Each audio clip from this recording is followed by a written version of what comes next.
दरम्यान या स्फोटामुळे दारूभांडार परिसरातील 2 गावं पूर्णपणे स्थलांतरित करण्यात आली आहे। नागझरे आणि आगरगाव अशी या गावांची नावे आहेत। या स्फोटाची तीव्रता इतकी गंभीर होती की परिसरातील असलेल्या घरांची छतं कोसळली आहेत। अनेकांच्या कानाचे पडदेही फाटलेत।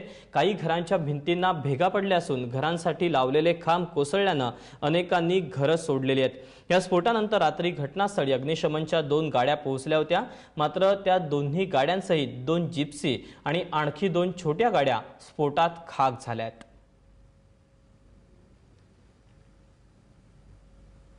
अंगार दिखी थी, यहाँ बहुत भारी अंगार चल रही थी।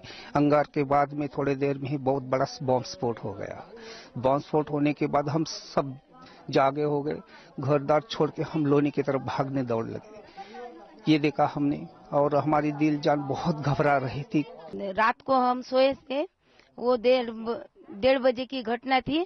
वो बम ऊपर से चला गया और धूप से खाली जमीन से गिरकर उसके चिटोरे फेंक से ऐसे बाहर आ गए और वो धूपट और अग्नि बहुत दिखी थी।